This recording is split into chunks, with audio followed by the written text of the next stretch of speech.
Should I apologize to my husband's ex-wife after he ghosted me for her and then came back begging? Hey Reddit. Years ago, I met the man I thought was my soulmate. Let's call him Jake. From the moment we met, it was like something out of a movie. He was charming, attentive, and knew exactly how to make me feel special. We spent almost every day together, and in those early months, I was convinced we were headed for something long-term, maybe even marriage. Everything just felt right. There were no red flags, or at least none that I could see at the time. We talked about the future constantly, and he made me feel like I was the most important person in his world. Then, out of nowhere, he vanished. One day, he was telling me how much he loved me and that he couldn't wait to build a life together, and the next, he was completely unreachable. My texts went unanswered, my calls went straight to voicemail, and every attempt to reach him was met with absolute silence. At first, I thought something had happened to him. I was worried sick, convincing myself that maybe he'd been in an accident or had some kind of emergency. But after a few days of complete radio silence, I started to realize the truth: he had ghosted me. The pain of that realization was unbearable. This was the man who had made me feel like I was his future, and yet, he had just disappeared as if I never existed. I went through every possible scenario in my head, wondering what I had done wrong, replaying every conversation we had ever had, searching for some clue that I had missed. But nothing made sense. I felt humiliated and heartbroken, and the worst part was that I had no closure. Then, a few weeks later, I found out the real reason behind his disappearance.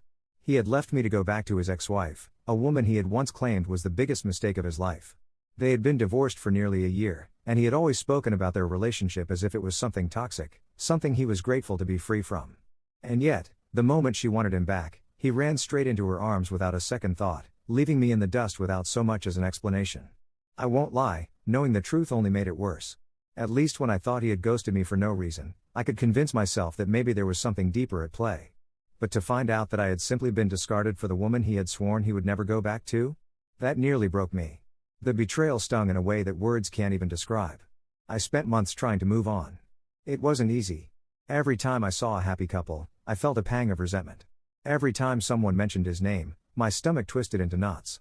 But slowly, I started to heal. I forced myself to accept that he wasn't the man I thought he was, that he had made his choice, and that I had to move forward. And just when I thought I had finally closed that chapter of my life, Jake came crawling back. It was almost a year after he had ghosted me when he suddenly reappeared, acting as if nothing had happened.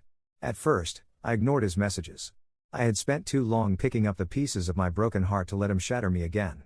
But he was persistent. He sent long, apologetic texts, called me repeatedly, even showed up at places he knew I'd be. He told me he had made the biggest mistake of his life, that getting back with his ex-wife had been a disaster, that he had realized I was the one he truly loved. He begged me to give him another chance. At first, I was furious. How dare he think he could just waltz back into my life after what he had done? But anger eventually gave way to something else: curiosity. I wanted to know why. I wanted answers. So, against my better judgment, I agreed to meet him for coffee. Hearing him explain himself was both infuriating and oddly satisfying. He admitted that he had panicked when his ex-wife reached out to him.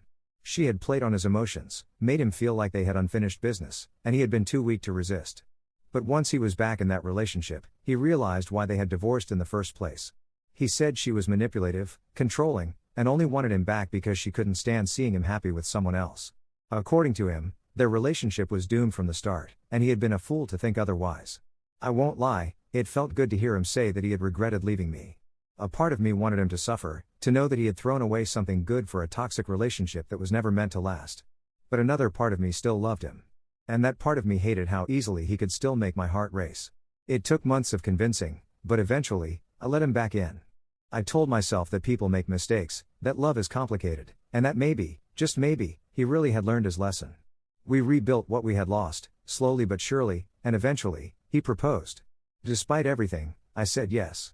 And now, here we are, married and trying to move forward. But there's one problem: I can't shake the guilt I feel about his ex-wife. As much as I hate what she did, I also can't ignore the fact that she was ultimately just another victim of Jake's inability to make up his mind. When he left her for me, I was devastated. When he left me for her, she probably felt the same way. And now that he's back with me for good, I can't help but wonder, do I owe her an apology? I know it sounds ridiculous. I was the one who was ghosted. I was the one who was left heartbroken. And yet, I can't shake the feeling that maybe I should reach out, not to rub it in her face, but to acknowledge the fact that we were both played.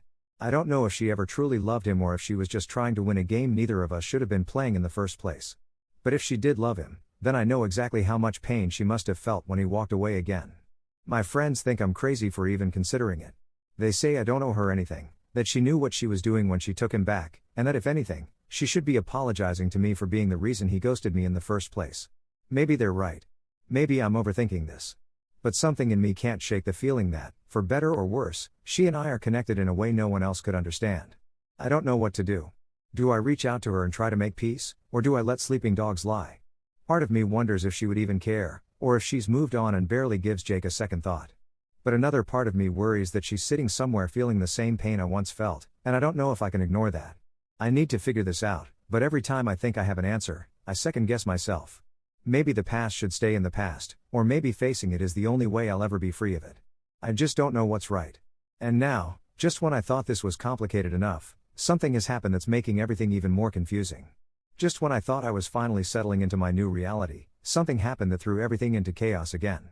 I had spent weeks agonizing over whether I should reach out to Jake's ex-wife, torn between my guilt and the knowledge that I didn't technically owe her anything. I had almost convinced myself to just let it go, to move on and focus on my marriage instead of dwelling on the past. But then, completely out of the blue, she reached out to me first. It started with a simple message. I was scrolling through my phone one evening when a notification popped up from an unknown number. The message was short and to the point. "Hey, I think we need to talk." At first, I thought it was spam or some mistake, but then I saw the name attached to the contact. It was her. Jake's ex-wife. My stomach dropped. I had spent so much time debating whether or not to reach out, and now here she was, making the first move. My hands shook as I stared at the screen, my mind racing with possibilities. Why now? What did she want? Was she about to unleash all the resentment she had been holding back, or did she have something to tell me that I wasn't prepared to hear? I didn't respond right away. Instead, I just sat there, staring at the message, my heart pounding. I thought about ignoring it, pretending I had never seen it, but the curiosity was too strong. I needed to know what she had to say. So, after taking a deep breath, I typed out a response, "Okay. When and where?" She replied almost instantly, suggesting we meet at a quiet coffee shop on the other side of town. I agreed, though I had no idea what I was walking into. I didn't tell Jake. Something in me wanted to handle this on my own. Maybe I was afraid that if he knew, he would try to stop me, or maybe I just didn't want him to spin the situation before I even got to hear her side of things. Either way, I kept it to myself and went alone. The moment I walked into the cafe, I spotted her right away. She looked different from how I remembered her in old pictures, thinner, more tired, like someone who had been through hell and was still trying to claw her way back. She saw me, too, and for a moment, we just stared at each other, two women who had been caught in the same storm, neither of us sure whether we were supposed to be allies or enemies. I sat down across from her, and for a long time, neither of us spoke. Then, finally, she sighed and said, "I don't even know where to start." I told her to just say whatever was on her mind, and that's when she dropped a bombshell I never saw coming. She told me that when Jake left her, again, she had tried to move on, to forget about him, to convince herself that he wasn't worth the pain he had put her through. But then, a few months ago, he had started reaching out to her. At first, she ignored him, but he had been persistent, just like he had been with me when he came crawling back into my life. He had sent her messages, called her late at night, even showed up at her workplace once under the guise of wanting to apologize.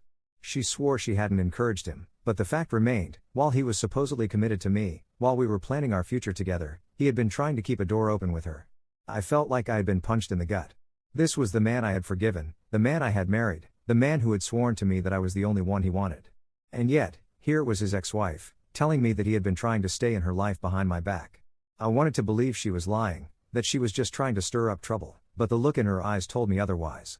It wasn't smugness or triumph, it was exhaustion, the kind that only comes from dealing with a man who plays games with people's hearts like it's a sport. I asked her if she had proof, and without a word, she pulled out her phone and started scrolling. Then she slid it across the table to me. My stomach churned as I read through the messages. There they were, texts from Jake, filled with familiar words, words he had said to me once upon a time. He had told her he missed her. He had told her he thought about her all the time. He had even, at one point, asked if she would be willing to meet up, just to talk. She had never responded to that one, but the fact that he had even sent it made me feel like I was going to be sick. I couldn't believe it. After everything, after all the pain and the betrayal and the promises that he had changed, he was still the same man he had always been. A man who never truly let go, who always needed to keep his options open, who couldn't stand the idea of not having someone waiting in the wings. I felt like such a fool. I didn't even know what to say. I just sat there, staring at the messages, my hands shaking. Finally, She spoke again. "I'm not telling you this to hurt you," she said. "I just thought you deserved to know. Because I wish someone had told me before I wasted years of my life on him." And that was when it hit me: she wasn't my enemy. She never had been. We had both been victims of the same man, caught in the same cycle, made to feel like we were special only to be discarded when it suited him. The real enemy had been sitting at home, acting like he was a changed man, while in reality, he was still playing the same game he always had. I left the coffee shop in a daze, my mind spinning. I didn't go home right away. I couldn't. Instead, I drove around aimlessly, trying to process everything. Part of me wanted to confront Jake immediately, to throw his lies in his face and watch him scramble for an excuse. But another part of me knew that if I went home now, I would lose control. I needed to think. I needed to decide what I was going to do. Because one thing was clear: this wasn't just about whether I owed his ex-wife an apology anymore. This was about the fact that I had married a man who was still playing games, a man who had made me believe I was his one and only when, in reality, I had just been another piece on his chessboard. And now, I had to decide: was I going to keep being a pawn in his game, or was I finally going to walk away? I sat in my car for what felt like hours, gripping the steering wheel so tightly my knuckles turned white. My mind was racing, replaying every lie Jake had ever told me, every moment I had believed in him, every time I had convinced myself that he had changed. But he hadn't. He never had. And now, I was staring at the truth in the form of messages he had sent to the very woman he once abandoned me for. I wanted to scream. I wanted to throw my phone against the dashboard and let all my anger explode out of me. But more than anything, I wanted answers. I needed to hear him say it, to see if he would finally admit to the man he really was, or if he would try to twist the truth like he always did. So I did the only thing I could. I drove home. The second I stepped inside, Jake was sitting on the couch, casually scrolling through his phone like nothing was wrong. The sight of him made my stomach churn. He looked up, smiling, as if I were just coming back from a normal day out. "Hey, babe. Where were you?" I didn't answer. I just stood there, staring at him, my heart pounding so hard I could feel it in my ears. And then, without breaking eye contact, I pulled out my phone, opened the messages his ex-wife had shown me, and tossed it onto his lap. He frowned, confused at first, but as soon as he saw what was on the screen, his expression shifted. His face went pale, his jaw tightened, and he swallowed hard. He knew. He knew he was caught. "What the hell is this?" I asked, my voice deadly calm. For a moment, he just sat there, staring at the messages like he was trying to will them out of existence. Then he let out a short, nervous laugh and shook his head. "Babe, this isn't what it looks like." The rage inside me exploded. "Don't you dare," I snapped, my voice shaking. "Don't you dare sit there and tell me this isn't what it looks like. I met with her, Jake. She showed me everything. I know you've been messaging her. I know you've been trying to keep a foot in the door. So don't stand there and insult me by pretending otherwise." His eyes widened slightly at the mention of his ex-wife. He hadn't expected that. He hadn't thought I would actually go to her, that I would actually see for myself what he had been doing behind my back. For a split second, I saw something flicker across his face: panic. He was losing control of the situation, and he knew it. "Babe, please, just listen to me. I never meant anything by it. I wasn't trying to get back with her. I was just... I don't know. I was just checking in. Making sure she was okay. That's all." I laughed bitterly, crossing my arms. "Making sure she was okay? Jake, you literally told her you missed her. You asked her to meet up. You don't check in with someone like that unless you're trying to keep them as an option." He ran a hand through his hair, exhaling sharply. "It's not like that. You don't understand." I was confused. "Okay? I've been feeling... I don't know, weird. It's hard to explain." I narrowed my eyes. "No, it's not hard to explain. It's actually really simple. You can't stand the idea of not having a backup plan. You can't stand the idea of committing to one person because you always need someone waiting in the wings. You did it to her, then you did it to me, and now you're trying to do it again." His mouth opened like he wanted to argue, but for the first time, he had nothing to say. He knew I was right.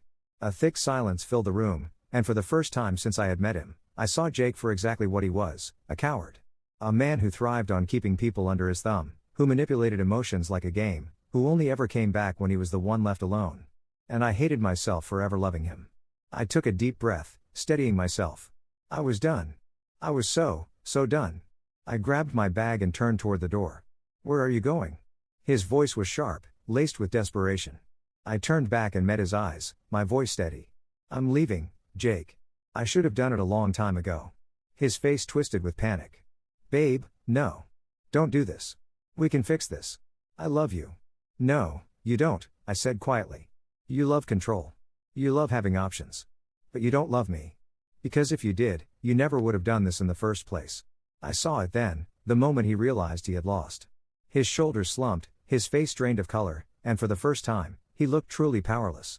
And it was in that moment that I felt something I hadn't felt in a long time: freedom. I turned and walked out the door, and this time, I didn't look back. It wasn't easy. The days that followed were a whirlwind of emotions. He tried to call, to text, to beg for another chance. But I ignored every single message.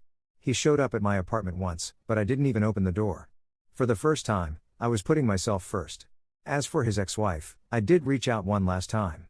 Not to apologize, but to thank her. She had given me the truth when I needed it most, and because of her, I finally had the strength to walk away. In the end, Jake didn't change. He never would. But I did. And that was all that mattered. That's all for today's video, folks. Don't forget to like, subscribe, and join us next time for more exciting content. See you next time.